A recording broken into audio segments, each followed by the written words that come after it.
It's a messy business. I've been a broker long enough to know those pains. Exactly. You won't be able to make it. We pay you fast. That speaks louder than any marketing campaign. Why is it that you've always been that loyal to Prescott? Where we did 4 billion in 2 months. A complaint that I would have from Golden Bridge is that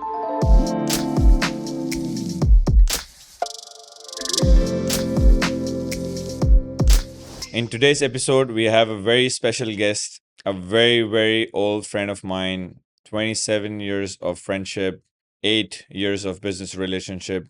Today, we have the opportunity to have Ahad Iqbal, the Director of Sales for Tabani Real Estate. Welcome, Ahad. thank you so much for having me. Hope you're doing great. And obviously, we see each other almost every day.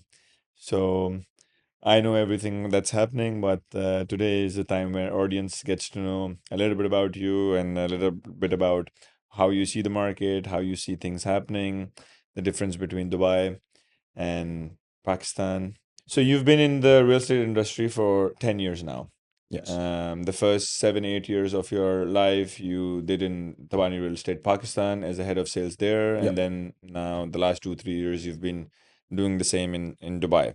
In the dynamics of real estate, what has been the major difference between the two countries? Dubai real estate market is extremely regulated, extremely transparent. All data is public. You can't scam people. You can't cheat people. The government has initiatives like setting up escrows, so the buyer is always protected. So all in all, it's completely miles apart. It's opposite ends when it comes to Pakistan, where even to date, developers default, people lose money, people lose their patience. There's court cases, so it's a messy business.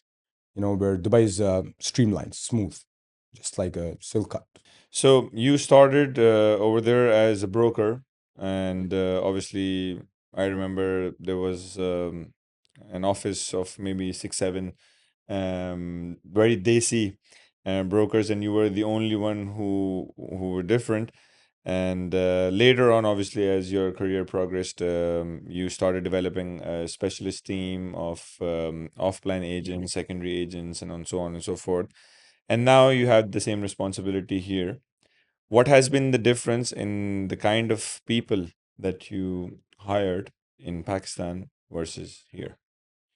Right. So see, when I started, I think it was 2015, 2016. I can't really remember, but back then I was 24, and the second youngest employee in the company was older than my mother, so he was more than twice my age, 48. And in as low as 2 years' time, most of those people were reporting to me. So the biggest difference I felt over there was that because obviously they were old school, they came from a different generation. It was very hard for them to settle with the fact that they're reporting to someone half their age. And when we first started, of course, with your help back then as well, we introduced the lead generation system in Pakistan, which was unheard of when it came to selling real estate online. So I used to be the only one receiving leads, and I'd call 4 or 5 leads every day, and I'd get abused most cases because it was a new concept generally for the market also. So a lot of people weren't used to the idea that someone will give me a call regarding a real estate purchase. And not only was I having objection from the people I was calling, I was also facing objection from my colleagues because they would think that this boy has gone mad. He's come from the UK, and now he thinks that he'll sell real estate online rather than using business directories and yellow pages to something that they were accustomed to. So, that was a big part over there. And then we developed a team over there of young professionals, with which I had good success selling ARY Laguna, where we did 4 billion in 2 months in sales. And the average age of the team was, 22, versus people who had more than 25 years of fruitful experiences in their pocket. So, and we managed to come third in that. So that was good. Now coming over here, the biggest issue I would start with is that you're dealing with several different nationalities who have different mindsets. When you're coming from Pakistan, everyone's Pakistani. So, you understand their mindset. You're Pakistani yourself. You know that you need to, how you can get them to line up. But over here, the Pan Arabs are completely different from Central Asians. Central Asians are completely different from Russians. Russians are completely different from Pakistanis. Pakistanis are even different from Indians. So to be able to establish control with a single policy over multiple different mindsets coming from different backgrounds, different walks of life, I think that is very challenging. But the best thing over here is that everyone over here knows that I'm up against agents from all walks of life, all nationalities, races, colors. So if I'm lazy, if I'm slow, my competition is not sleeping. You know, where real estate is a lot more laid back over there. In Karachi, especially, like work starts at 1:30 p.m. With the major agenda of what we're having for lunch, and then finishes in the evening at 6 with the major agenda as to what we'll have to eat tomorrow. So we're only working for a window of 2-3 hours. Where here you start 8 o'clock, you're sharp, you're fresh, and if you're not disciplined over here, you won't be able to make it. In a very short period, you've managed to receive multiple awards from different developers, knowing that the average age of your team here again is around 23, 24, with the That's youngest correct. being 18, 19. No, 19 she years old. celebrated her 19th birthday recently. All right, 19 years, which is the youngest age in your company right now. How has your experience been in terms of dealing with a 19-year-old or 20-year-old versus a 33-year-old here also? Gen Z, that's what the 19-year-olds are, right? So they're fearless. They don't care. They don't really bother with old school sales pressure tactics. They don't submit to that. They're fearless. They're really good with digital. So where even us, we'd overthink content as to what I should be saying, what I should be shooting, if I'll be looking stupid doing that. They're fearless. They just jump into it and start recording right away. So that is number one.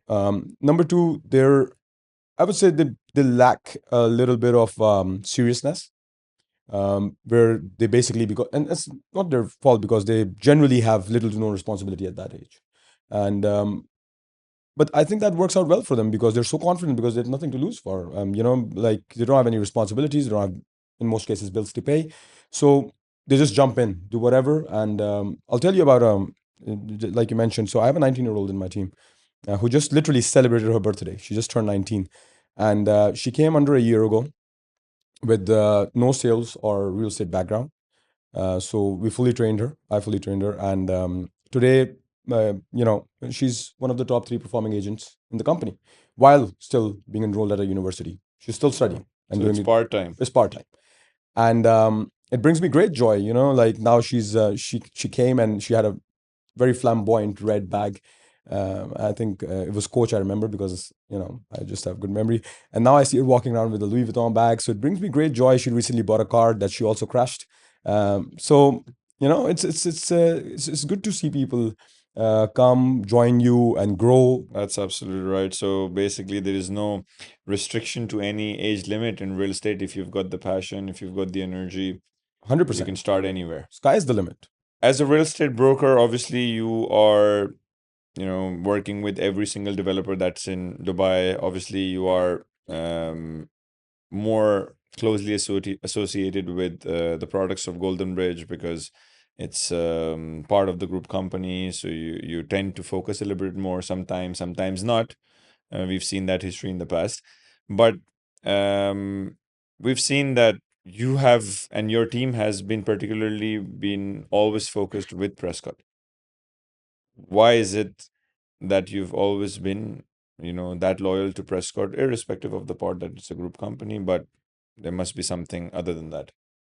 How I see development companies generally is, it's one thing to promise or advertise certain things, and then it's totally another thing to actually, see your promises through and actually deliver them. The best thing with Prescott that I've seen every time that I've been into a Prescott just handed over project is the meticulous attention to detail that there is when it comes to finishing, layouts, practicality. And I've seen that multiple times in Prescott. Every time that you go over there and you are to even compare the delivered project to the brochure, the layouts, everything is exactly the same.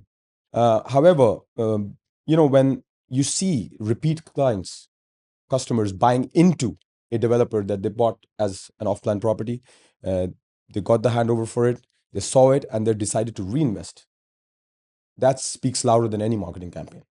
And that is the trust, that is essentially what gives me trust, as it gives the trust to the clients, that okay, so I can sell it to whoever.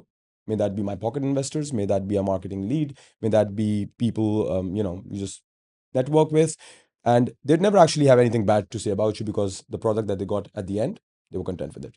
So that is why I would pick Prescott over certain other tier two developers, um, because I'm confident into what they will deliver. And you've also invested in Prescott. I have personally invested. I'm currently invested in Prescott. I think about a year and a half ago, we I invested into an off-plan studio with Elevate by Prescott, and I think the current market value. One of my teammates sold a unit at 735. My purchase price is 550. So I'm assuming my unit is on the 12th floor. She sold an 11th floor. So I'm assuming my price is 735 as well. So I've made what a good 35-40%. And if I look at the equity, I think it's over 70% that I've made. So it's only 70% on your money. my money because I've only paid what 275. That's it. So Okay. it's pretty good. Since you have very vast knowledge of whatever is happening in Dubai in terms of infrastructure and how the government plans something and then delivers, in recent times, government has had an initiative of spending 650 million dirhams in infrastructure for making Dubai more pedestrian friendly and more green.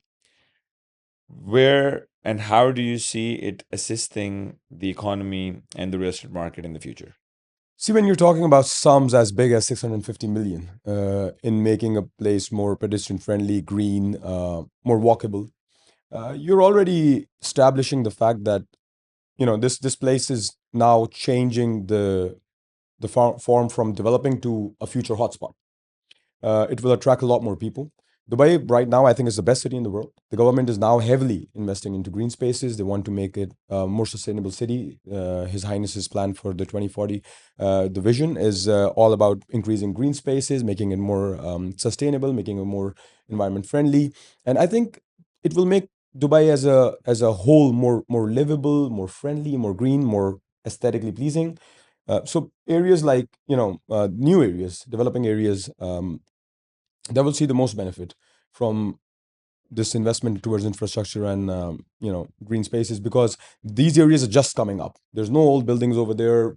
There's no old infrastructure. There's no flaws in these areas. They can be completely designed from scratch and be made into sustainable hubs, especially areas like Medan Horizon, where Prescott has recently launched. I think this will see a great increase in livability, prices, um, lifestyle, because like I said, developing areas, when they'll see that sort of cash injection, they'll see huge parks, green spaces, aesthetically pleasing roads, better infrastructure, and all of that adds up to capital appreciation, better ROIs, better rentals, and not to mention they're creating a water body, the lagoon over there. So all of these things, they add up. So I think Medan will see a lot of appreciation in the years to come. I think it's already part of their 2040 master plan to have that green living, to have more communities and with greener spaces, 25% of the community to be green. Because Dubai, as I think we're growing, is attracting a lot of people from around the world and always has been attracting a lot of people from around the world. But now we're entering into a phase where there are audiences who are used to living in greener countries, and that is exactly what they're missing out on. So the next 15 years of Dubai's plan with the 2040 vision is about sustainability, is about more green spaces. And it's already evident in, see, anywhere where it's more green based, Jumeirah Gulf states, Dubai Hills, Al Barari, you've seen huge capital appreciations in these communities. So whenever you have that sort of, and it's not about coming from a country where you see a lot of green. I mean, I come from a country where it's all brown, right? So um, it's just aesthetically pleasing. I mean, it gives you a calm, more serene, more pristine vibe when you see a lush green, scenery out of your window. I think that is essentially what gives you peace at heart, to see that. So and that's pretty evident in all the communities that are focused on, like, golf courses or have a golf course or just generally green. So if you've seen the prices, I think the good thing about it is even the intersections and roundabouts in Dubai are very green. yeah, So it makes yeah, Dubai look very pleasing as well at the same that's time. true. My last question would be about Golden Bridge. Working with Golden Bridge, I mean, obviously you've been Tabani is one of the top three partners of Golden Bridge. Is it because of obligation that you have to perform, or is it because that the kind of products that we launch are something that you really find value in? All credit to you. What Golden Bridge has managed to do is that it cuts through a lot of noise. See, agents can have a very good product to sell, but they don't have the clarity to sell it. Right? It's easy to sell anything that's when it's more relatable to you. If you keep the selling pitch as a storytelling. You know, so what Golden Bridge has enabled its agents is that they've taught them the art of storytelling, which is more relatable. And when agents have clarity, they have more confidence, their confidence goes up, and then that results in a conversion um, factor where that goes up directly as well. However, a complaint that I would have from Golden Bridge is that because we're a sister concern company, I've often seen that I don't have an obligation to sell Golden Bridge. I sell it because it's easier for me to sell because the agents are so well trained. My agents just have to pre-qualify a client, take it to one of the Golden Bridge guys, and then they do most of the job, and they keep a follow up, and they're keen to follow up, and they're constantly on your case for that.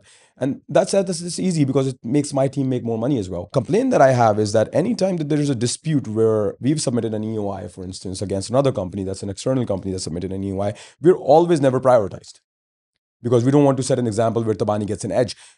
I understand that, and that's not a good message to be sending to the market, but it does not mean that you undermine your own kin for external companies, because sometimes it's hurtful to see that, because my agents are working really hard, they're working tirelessly, and I push them to sell Golden Bridge because Golden Bridge products bring more value. We've seen good value in the past. Whatever, so we've sold it in the last 2 years, 3 years with Golden Bridge has given our customers, our clients, a good edge of what, 30-35% return over 2 years. So it's a good product. Our clients are happy. But anytime that we have a dispute, we're always second to anyone who we're up against. So I would urge you to look into that a bit more closely, as much as you do into trainings and all of those processes that you're tightening up. I think you need to shed some light on that as well. Well, we will look into that. I cannot guarantee that this dispute will be in your favor in the future I also. don't want a guarantee of this being in my favor, but wherever we're right, I want the decision to be Yeah, based on merit. and based on merit, I agree. We will try to satisfy you there, but to compensate, at least we pay you fast, and we pay everybody That fast. that is another thing. I was actually it slipped my mind that something spectacular that I've seen a lot of agents talk about in the past is where Golden Bridge, recently took an initiative of paying the agents in 24 hours. That is something that I've personally, in my 2.5-3 years in Dubai, I've never seen before, and that is something that actually, the entrusts the agent most of all, because when you're 19, 20, 22, and you've got this vacation coming up, the national holidays coming up, and you're like, might as well just go to, Baku for a few days. And if I sell this one unit, I get 20,000, I can blow it up on my friends, blah, blah, blah. So, that initiative of getting paid in 24 hours is something that really excites agents because, I don't want to name names, but developers take up to 6 months at times. I've suffered that. I'm sure you've suffered that as I've well. been a broker long enough to know those pains. Exactly. So Yeah. So yeah, that is pretty exciting for the agents as well. thank you so much, everyone, for joining us, and that will be the end of today. And thank you, Ahad, for being here with us today, and for all the contributions you are doing Thank you so with much for having us, me. and what you are doing to the industry as well, and to your fellow teammates.